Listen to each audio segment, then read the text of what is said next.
எங்கள் குடும்ப அழைப்பை ஏற்று பல்வேறு பகுதிகளிலிருந்து வருகை புரிந்திருக்கும் தோழர்கள், உறவினர்கள், நண்பர்கள் அனைவருக்கும் இந்த மாலை நேர வணக்கங்களை உரித்தாக்கி, உந்தன் குடும்பம், உந்தன் வாழ்க்கை, உந்தன் நலன்கள், உந்தன் வளங்கள் என்று மட்டும் வாழ்ந்து போக எண்ணி விடாதே, நீ இருந்து சென்ற கதையை மறக்க பண்ணி விடாதே. உந்தன் குடும்பம், உந்தன் வாழ்க்கை, உந்தன் நலன்கள், உந்தன் வளங்கள் என்று மட்டும் வாழ்ந்து போக எண்ணி விடாதே, நீ இருந்து சென்ற கதையை மறக்க பண்ணி விடாதே. உனக்கு மட்டும் நீ உழைத்தால் உலகம் உன்னை நினைக்குமா?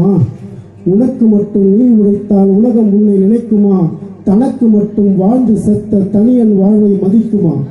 உந்தன் குடும்பம், உந்தன் வாழ்க்கை, உந்தன் நலன்கள், உந்தன் வளங்கள் என்று மட்டும் வாழ்ந்து போக எண்ணி விடாதே, நீ இருந்து சென்ற கதையை மறக்க பண்ணி விடாதே. சொந்தம் பேசி சொந்தம் வளர்த்து சொத்து நிலங்கள் மனைகள் சேர்க்க, சொந்தம் பேசி சொந்தம் வளர்த்து சொத்து நிலங்கள் மனைகள் சேர்க்க என்று மட்டும் வாழ்ந்து போக எண்ணி விடாதே, நீ இறந்த பின்னும் உலகம் இருக்கும் மறந்து விடாதே. அன்னை மொழியும் அன்னை நிலமும் அனைத்து மக்களும் வாழ நினைக்கும் உன்னை உலகம் மறப்பதில்லை, ஒதுங்கி விடாதே. அன்னை மொழியும் அன்னை நிலமும் அனைத்து மக்களும் வாழ நினைக்கும் உன்னை உலகம் மறப்பதில்லை, ஒதுங்கி விடாதே. நீ உழைக்கும் உழைப்பில் உலகம் செழிக்கும், பதுங்கி விடாதே என பாடிய பாவலரர் ஐயா பெருஞ்சித்தனார் அவர்களின் வரிகளுக்கேற்ப சமுதாயத்தில் கோடிக்கணக்கான பேர் இதுவரை பிறந்திருக்கிறார்கள், இறந்திருக்கிறார்கள். அவர்களையெல்லாம் இந்த உலகம் நினைவில் வைத்திருப்பதில்லை.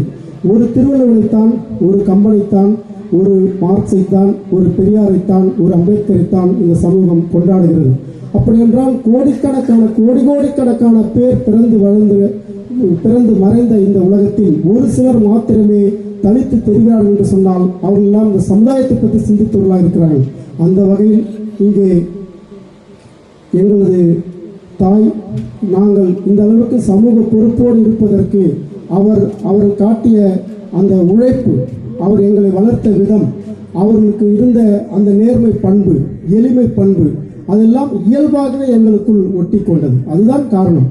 எனவே இன்றைக்கு இந்த தாய்க்கு அந்த அம்மா என்ன செஞ்சு கிழிச்சிட்டாங்க, அவங்க என்ன பெருசா வெட்டி முடிச்சிட்டாங்க, அவங்களுக்கு எதுக்கு இவ்வளோ பெரிய விழான்னு சொல்லிட்டு பல பேர் நினைக்கலாம். ஆனால்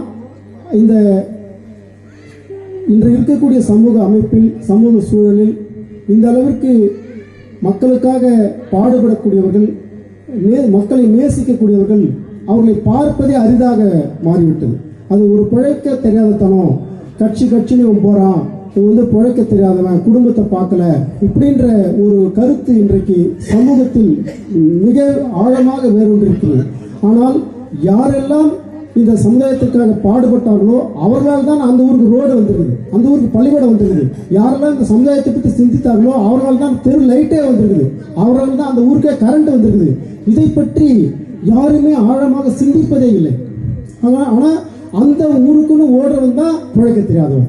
இவ்வளவு முரண்பாடான விஷயம். எனவே இதையெல்லாம் நாம் மாற்ற வேண்டும். அந்த கருத்தியலை, ஒரு பிழைப்புவாத கருத்தியலை சமூகம் முழுக்க விதைத்திருக்கிறார்கள். மக்களுக்காக உழைப்பவர்கள் கேலி பேசப்படுகிறார்கள், இழிவுபடுத்தப்படுகிறார்கள், பிழைக்க தெரியாதவன் என்று அவமானப்படுத்தப்படுகிறார்கள் என்று சொன்னால் எங்கோ ஒரு கோளாறு நாம் வாழக்கூடிய சமூகத்தில் இருக்கிறது. அதை இந்த புறையோடி இருக்கக்கூடிய அந்த கருத்தியல் மீது ஒரு மாபெரும் சுத்தியலை நாம் அடித்து அதை நுறுக்க வேண்டியவர்களாக இருக்கிறோம். மக்களுக்காக உழைப்பவர்களை போற்ற வேண்டியவர்களாக இருக்கிறோம், மதிக்க வேண்டியவர்களாக இருக்கிறோம். ஒரு காலத்தில் அப்படிதான் இருந்துச்சு. 1970களில் கம்யூனிஸ்ட் கட்சியில ஒருத்தர் இருக்கிறார் சொன்னா அவரை வித்தியாசமாக பார்த்த இதே சமூகம் தான் இன்றைக்கு கம்யூனிஸ்ட் கட்சியில் இருப்பவன் பிழைக்க தெரியாதவன் என்று பேசப்படுகிறது என்று சொன்னால் ஒரு மலிவான ஒரு கூட்டத்தை இந்த சமூகம் உற்பத்தி செய்திருக்கிறது. ஒரு திரைப்பட மாயையில், ஒரு பொய்யான போலியான கவர்ச்சி விளம்பரங்களில் இன்றைக்கு ஒரு பெரிய கூட்டம் உருவாக்கப்பட்டிருப்பதால் உண்மையாக உழைக்கக்கூடிய கம்யூனிஸ்டுகள், உண்மையாக உழைக்கக்கூடிய அம்பேத்கரிஸ்டுகள், உண்மையாக மக்களுக்காக பாடுபடக்கூடிய பெரியாரிஸ்டுகள் கேலி பொருளாக மாற்றப்பட்டிருக்கிறார்கள். அதையெல்லாம் நாம் புறம் தள்ளி சமூகத்துக்காக பாடுபடுவர்கள், அவர்கள் எந்த தத்துவத்தை ஏற்றுக்கொண்டவர்களாக இருந்தாலும் அவர்களை நாம் மதிக்க வேண்டும். அப்படிப்பட்ட ஒரு உயர்ந்த பண்பை சமூகத்திற்கு நாம் கொடுக்க வேண்டும், கற்றுத்தர வேண்டும். பொதுச்செயலர், எங்களுடைய கட்சியின் தமிழ்நாடு மார்க்சிஸ்ட் கட்சியின் பொதுச்செயலர் கார்மன் தான் சொல்வார், சமூகமே இன்றைக்கு நோய்வாய்ப்பட்டிருக்கிறது, சிந்தனை ரீதியாக நோய்வாய்ப்பட்டிருக்கிறது என்று சொல்வார். அவர்களுக்கு எஜுகேட் பண்ணணும், அவர்களுக்கு நாம் கற்றுக் கொடுக்கணும். ஒரு நேர்மையின் பின்னால் நிற்பது சரியானது என்பது பெரும்பான்மை மக்களுக்கானது. இதை நாம் மக்களுக்கு போதிக்க வேண்டியவர்களாக இருக்க வேண்டும். இங்க நான் புரட்சியாளர் என்று நீங்கள் சொல்லிக் கொள்ளாதீர்கள். இங்க யாருக்கும் புரட்சிகளாக உங்களுக்கு யாருக்கும் அந்த வேலையெல்லாம் யாரும் தரல. மக்களுக்கு பாடுபடக்கூடிய ஒரு எளிய தொண்டனாக நீங்கள் இருங்கள். மக்கள் உங்களை தேர்வு செய்ய வேண்டும், அந்த மாதிரி உங்களுடைய பணிகளை அமைத்துக் கொள்ளுங்கள் என்று சொல்வார். அப்படிப்பட்ட ஒரு மகத்தான தலைவன் வாழும் காலத்தில் நாம் எல்லாம் வாழ்கிறோம், நாங்கள் எல்லாம் இருக்கிறோம் என்பதை பெரிய ஒரு பேராக கருதி அம்மா எல்லம்மா அவர்கள் எங்களை வளர்த்த விதம், அவர் எங்களுடைய தந்தைக்கு கட்டுப்பட்ட ஒரு மனைவியாக, அதே நேரத்தில் அவங்களுக்குள்ள ஒற்றுமை இருந்தது. விவசாய வேலை எல்லாமே தெரியும், எழுத படிக்க தெரியாதுன்னு சொல்லிட்டு அவங்க நினைச்சுக்குவாங்க. ஆனால் அவங்களுக்கு எல்லாமே தெரியும். அப்பா 5ஆம் கிளாஸ் தான் படித்தார், ஆனால் உலக அரசியலும் பேசுவார். அவர் பேசின அரசியல் தான் எங்களை அரசியல்வாதியாக மாற்றுச்சு. அப்போது எங்கள் அண்ணன் வந்து எனக்கு முன்மாதிரி அந்த ரோல் மாடல் இருந்தது. ஆனால் அவருக்கு தெரியாது தம்பிக்குள்ள நாம் ஒரு விதையாக விழுந்திருக்கோன்றது அவருக்கு தெரியாது. எங்கள் அண்ணி அவங்களுடைய அந்த பொருளாதார அந்த ஒரு ஒரு கான்சியஸாக இருப்பாங்க. இப்போ பண விஷயத்த எல்லாத்துமே அவங்க எழுதி வைப்பாங்க. நான் அதெல்லாம் ரொம்ப வீக்கு, பண விஷயம்லாம் ரொம்ப வீக்கு. ஆனால் எங்கள் அண்ணி வந்து எல்லா விஷயத்தையுமே நோட் பண்ணி வைப்பாங்க. அதை நான் அவங்களுக்கு கற்றுக்கிறேன். அப்போ யாருமே வந்து ஒவ்வொரு மனிதருமே இந்த உலகில் தனித்துவமானவர்கள் தான். ஒவ்வொரு மனிதருமே அடுத்த மனிதர்களின் தாக்கத்தை ஏற்படுத்திக் கொண்டிருக்கிறோம், நம்மை அறிந்தும் அறியாமலும். அப்படி என்னை பொறுத்தவரை நான் பெங்களூரில் வேலை செய்த போது அங்கே கம்யூனிஸ்ட் கட்சி நானா போய் இணைஞ்சுக்கிட்டேன். இந்திய கம்யூனிஸ்ட் கட்சி நானா போய் இணைஞ்சுக்கிட்டேன். அப்படி வேலை செஞ்சுட்டு இருக்கும்போது அதன் பிறகு புரட்சிகர இளைஞர்களின் தொடர்பு கிடைக்கிறது. அதில் வந்து நான் குடியிருந்த பகுதி நாகவர பகுதியில் நானும் என்னுடைய மனைவி ஜீவாவும் அங்கே ஒரு கிளாஸ் கம்பெனியில் வேலை செஞ்சுட்டு இருந்தோம். அந்த கிளாஸ் கம்பெனியில் வேலை செய்யும்போது அங்கே இருந்தக்கூடிய ஒரு 400க்கும் மேற்பட்ட தொழிலாளர்களுக்கு 25 ஆண்டுகள் 40 ஆண்டுகள் வேலை செய்தவர்களுக்கு அவர்கள் நான் கம்பெனி இழுத்து மூட போறேன், இனிமேல் இந்த கம்பெனியில் எந்த ஒரு உற்பத்தி நடக்காது, நான் இழுத்து மூட போறேன்னு சொல்லிட்டு அந்த கம்பெனியில் அவங்க வந்து 15,000 எவ்வளோ 40 ஆண்டுகள் வேலை செய்தவர்களுக்கு 25,000 50,000 அவர்கள் செட்டில்மெண்ட் கொடுத்தாங்க. இதை அங்கே கூட வேலை செஞ்ச தொழிலாளர்கள் சொன்னாங்க, இதை நாம் ஏதாவது செய்ய முடியுமா அப்படின்னு சொல்லிட்டு.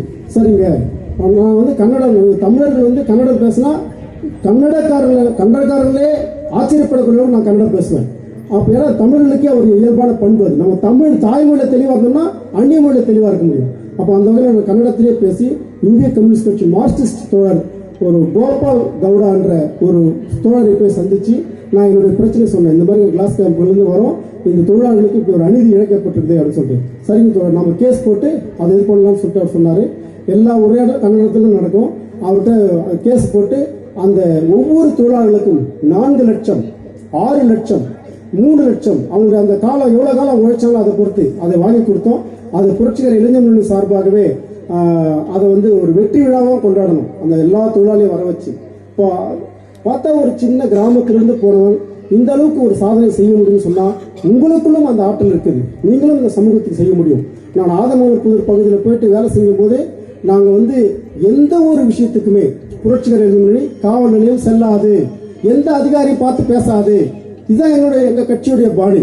எந்த ஒரு விஷயத்துக்குமே அது உள்ளூர் பிரச்சனையா இருந்தாலும் சரி, அந்த ஒட்டுமொத்த ஏரியா பிரச்சனையா இருந்தாலும் சரி, எதற்குமே காவல் நிலையத்துக்கு போக மாட்டோம். எதற்குமே நாங்க வந்து எந்த அதிகாரி போய் பார்த்து பேச மாட்டோம். ஆனா அந்த பிரச்சனை 4 நாளில் தீரும். அந்த வகையில நாங்க வந்து அங்க வேலைகளை செய்வோம். அந்த மாதிரி இங்க அங்க செஞ்ச வேலைகள்ல கரும்பு விவசாயிகளுடைய ஒட்டுமொத்த பணத்தையும் ஏமாற்றி ஏகாம்பரம் என்னை எவனாலையும் ஆட்ட முடியாது, அசைக்க முடியாதுன்னு சொன்னார் அவர் செயலாளர் ஏகாம்பரம். அவரை வந்து அந்த வார்த்தையை அப்படியே நோட்டீஸில் போட்டோம். எதுவாக இருந்தாலும் கிட்டே வந்துடும். அவங்க யாருன்னா பேசணும்னா அவங்க மாட்டி இந்த ஆளுங்க இருக்கிறாங்க, சிக்கலான ஆளுங்க அப்படின்னு சொல்லிட்டு. அப்போ அந்த மாதிரி வந்து அந்த துண்டர்களை போட்டு அந்த ஒட்டுமொத்த விவசாயிகளுக்கும் அவங்க இழந்த பணத்தை மொத்தம் வாங்கி கொடுத்தோம். அந்த மாதிரி எதையுமே செய்ய முடியும். எங்களுக்கு பின்னால் இருக்கக்கூடிய அந்த கட்சி, அந்த அமைப்பு, அந்த தத்துவம், அந்த அரசியல் தான் எங்களுக்கு மக்களுக்காக நிற்கக்கூடிய அந்த துணிச்சலை தந்தது. அந்த மாதிரி ஒரு சரியான பாதையின் பின்னால் பயணித்துக் கொண்டிருப்பதற்கு எங்களை வளர்த்த எங்கள் அப்பா அம்மாவின் அந்த வளர்ப்பு முறைதான் காரணம் என்று நான் நினைக்கிறேன். பல்வேறு நம்ம படிக்கிறோம், ஒரு கட்சியில் போய் சேர்றோம், அது சரியானதாக ஏற்றுக்கிறோம், அது எல்லாமே உங்களை பேசிக்லேருந்து உங்களுக்கு அந்த உழைப்பு பண்போடு இருந்து வரும்போது தான் அது ஒரு சாத்தியம்.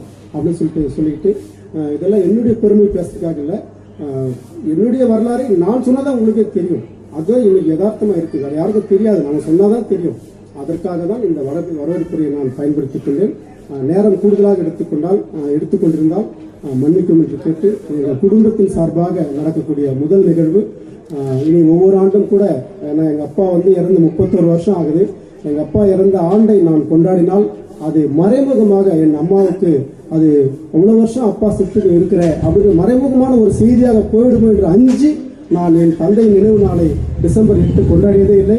இனி வரும் காலங்களில் எனது தந்தை நினைவு நாளையும் எனது தாய் நினைவு நாளையும் கண்டிப்பாக நாங்கள் கொண்டாடுவோம் என்று இந்த நேரத்தில் என்னுடைய ஆழ்ந்த விருப்பத்தையும் உறுத்தாக்கி பல்வேறு பகுதிகளில் இருந்து வந்திருக்கக்கூடிய மாற்று ஜனநாயக சக்திகள், நமது கட்சியின் சார்பாக வந்திருக்கக்கூடிய தோழர்கள் அனைவரையும் வரவேற்று இந்த நல்ல வாய்ப்புக்கு நன்றியும் கூறி இடம் சார்கிறேன். நன்றி, வணக்கம்.